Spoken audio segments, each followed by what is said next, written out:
Você sabe que tem gente que mata, liquida, humilha, destrói, só para poder dormir mais do que é necessário, comer mais do que precisa e excretar em banheiros especiais.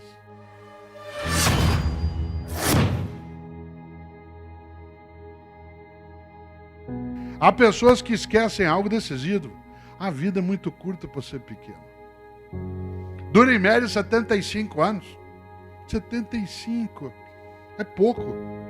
É pouco. E ainda com uma encrenca, dividido em 3 grandes ciclos. Do 0 aos 25 você está se montando. Sua estrutura física, psíquica, relacional, cognitiva, reprodutiva, hormonal. Dos 25 aos 50, você está reproduzindo outros humanos e trabalhando em alta intensidade. E dos 50 aos 75, você se prepara para o check-out. O desembarque se aproxima. Cada dia começam a desabilitar mais aplicativos.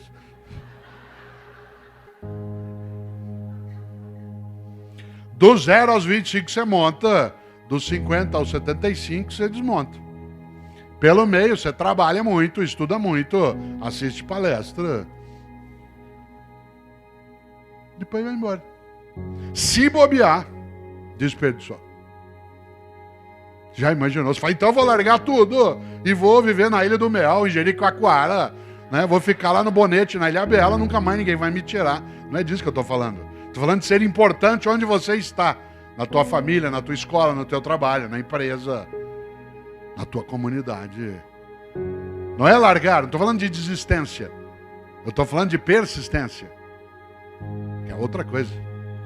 É claro, do 0 aos 25 você monta.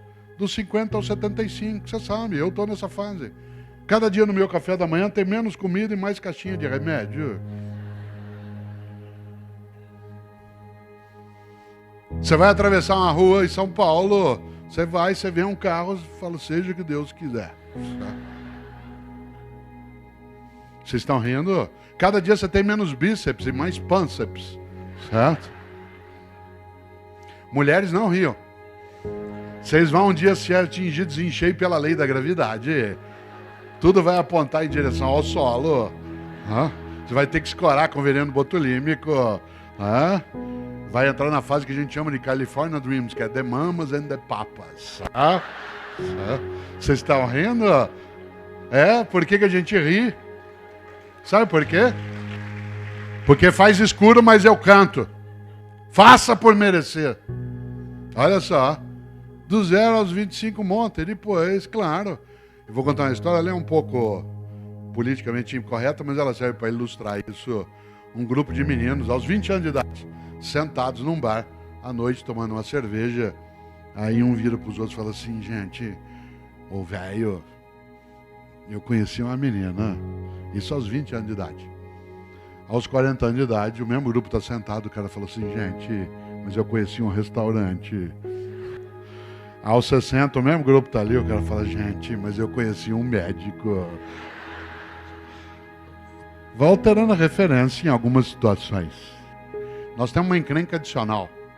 A vida dura em média 75 anos e nós somos um animal que dorme demais. Dorme demais. Há pessoas que dormem 8 horas num dia. Isso dá 1/3 do dia. Num dia de 24, 1/3 do dia, o que significa que numa vida de 75 anos você dorme 25 anos. 25 anos dormindo. A gente encontra a pessoa numa segunda-feira, falei que você fez de fim de semana, aproveitei e dormi direto. Tô louco para chegar outro feriado para eu dormir 3 dias inteirinho. Parabéns, chama-se animal racional. Já pensou? Nós somos um animal que dorme demais. Nós temos outra encrenca. Nós somos um animal que come demais. Nós somos o único animal, o único que faz uma coisa que nenhum outro faz. A gente come sem ter fome e transa sem estar no cio.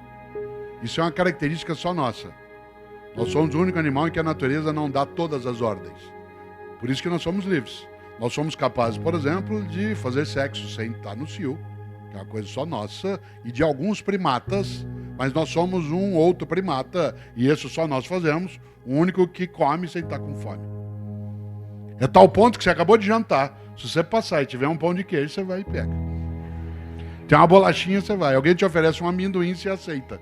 Aliás, há uma história antiga que diz que a pessoa mais corajosa do mundo, o maior ser corajoso do mundo, é a pessoa que aceita um só amendoim.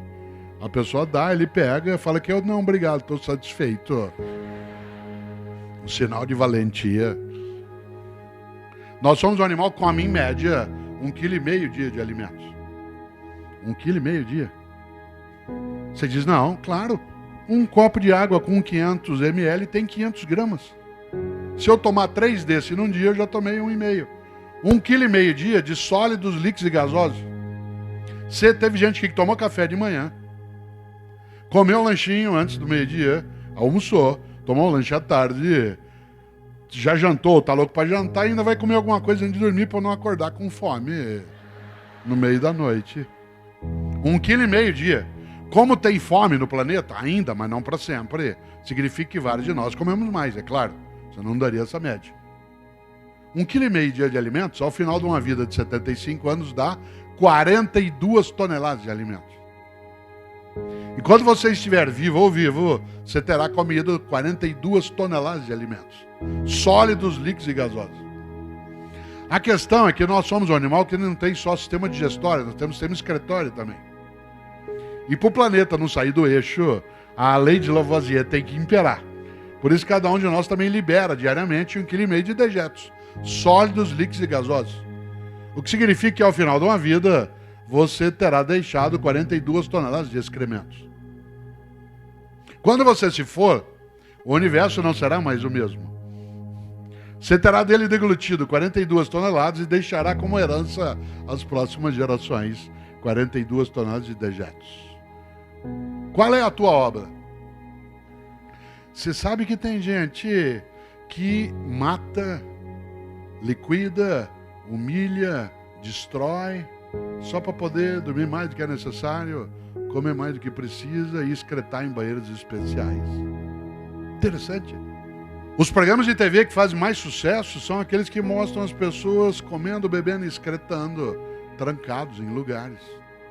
Comendo, bebendo e excretando, a pessoa diz que não tem 1 hora por dia, para ela ver lua junto, fazer uma oração, cantar, ler alguma coisa, fazer um trabalho de voluntariado. Mas ela tem 1 hora por dia para ficar parado vendo na TV pessoas comendo, bebendo e excretando pelos 7 ou 8 orifícios que tem. As revistas que mais vendem são as que mostram os chiques e famosos nas suas camas, nas suas mesas e nos seus banheiros. Isso é o reino da mediocridade. Depois morre. Sabe o que fala na hora que está morrendo? Eu escrevi isso no livro Qual é a Tua Obra. Eu gosto dessa perspectiva de pensar. Sabe o que a pessoa fala quando ela está morrendo? Quem aqui é médico ou médica sabe disso. Ela não gruda na tua mão e diz assim, doutor, pelo amor de Deus, deixa eu viver mais um dia que eu quero mandar em mais gente. Doutor, por favor, deixa eu viver mais 1 hora que eu quero humilhar mais algumas pessoas. Doutor, pelo amor de Deus, deixa eu viver mais 1 semana que eu quero estragar um pouco mais o meio ambiente. Sabe o que as pessoas falam quando elas estão morrendo? Quem aqui é da área sabe, ela gruda na tua mão e fala, doutor, pelo amor de Deus, deixa eu ficar vivo mais um dia só para eu abraçar meu irmão, com quem eu briguei faz 10 anos, a gente nunca mais se falou. Doutor, por favor, deixa eu ficar vivo mais um pouco, só para poder brincar com os meus filhos, que eu achei que eu não tinha tempo. Doutor, por favor, deixa eu ficar vivo só mais um pouco, só para poder dizer para minha mulher o quanto que eu amo, porque eu achei que se eu falasse muito isso, ela ia ficar mal acostumada, o que é verdade. Se nós nos juntarmos, a gente é capaz sim de fazer o que precisa ser feito. Não basta sentar, é preciso ir atrás. Não basta como eu agora, aqui estando, dizer, eu espero que dê certo, eu espero que acabe, eu espero que aconteça. Não. Para que aconteça, eu tenho que ter o desejo e a ação. E, portanto, levantar com outras e outros e ir buscar. Afinal, isso eu aprendi com meu pai. Claro que do lado de fora pode ser deserto, mas você pode carregar alguma primavera dentro. No dia que eu ouvi Rubem Alves falando isso, e eu tinha esquecido dessa ideia do Rubem Alves, e ela voltou à tona, como eu lembrei no que narrei um pouco antes, eu trouxe à tona meu pai paulista, falecido há 30 anos. Ele, quando eu era menino, ele era gerente de banco em Londrina. No início dos anos 1950, meu pai e minha mãe foram para o norte do Paraná em busca de progresso e sucesso. O norte do Paraná era uma região de prosperidade e crescimento, ainda é, mas era. Para vocês terem uma ideia, eu nasci em 1954 e Londrina foi fundada em 1934. Quando eu nasci, a minha cidade tinha 20 anos. Hoje é uma metrópole imensa, mas era algo pequeno. Tudo era difícil, não tinha geladeira, não tinha muita eletricidade, as casas eram todas de madeira. Eu fui morar a primeira vez numa casa que não fosse de madeira, eu tinha 10 anos de idade, que a gente chama no interior de casa de material, sempre era casa de madeira. E olha só, meu pai era gerente de banco, foi tornado gerente com 24 anos, e uma coisa é que naquela época era preciso, quando eu era criança, que ele visitasse os clientes. Ele tinha que ir até o sítio, ele tinha que ir até a chácara, ele tinha que ir até o negócio do cliente. Não tinha como, Era presencial, literalmente. E como é que ele faria para se deslocar naquela região cheia de poeira, sem asfalto, sem paralelepípedo nas ruas? Só tinha um transporte possível, Jeep. Agora você imagine, Londrina é uma cidade em que a temperatura no verão vai a 40, no inverno ela vai a 5. Ela tem estações bem marcadas. Você imagine nessa época do ano, novembro, o dia inteiro de Jeep para lá e para cá, e além de tudo, como gerente de banco, de terno e uma gravatinha, que fazia parte do protocolo. Ele chegava em casa no fim da tarde, essa é uma lição para mim inesquecível. Ele chegava em casa no fim da tarde, acabado, cansado, era poeira para todo lado. Quem é daquela região do Paraná como eu, a gente se chama de pé vermelho, por causa da cor da terra. Ele chegava que era poeira só. Qual é a primeira coisa que ele falava quando ele entrava em casa? Em vez de ele xingar, dele praguejar, dele maldizer a vida, a primeira coisa que ele dizia era, tirando um sorriso grande, e ele ria como eu, fechando um pouco os olhos. Ele dizia: filho, olha como eu sou abençoado. Hoje quebrou o Jeep na estrada e não estava chovendo. De uma outra vez ele disse assim: olha filho, olha como Deus é bom comigo. Hoje acabou a gasolina do Jeep e faltavam só 2 quilômetros para um posto de gasolina. O que ele nos ensinou? Não foi fingir que a realidade não tinha problema. Não foi auto-engano de olhar em volta e alienar-se das dificuldades. Foi não ser derrotado pelas dificuldades. Já bastava a encrenca da falta de combustível para ainda ele ter esmagado a esperança. Já bastava a dificuldade com a quebra do motor do Jeep para que ele fosse derrotado uma segunda vez.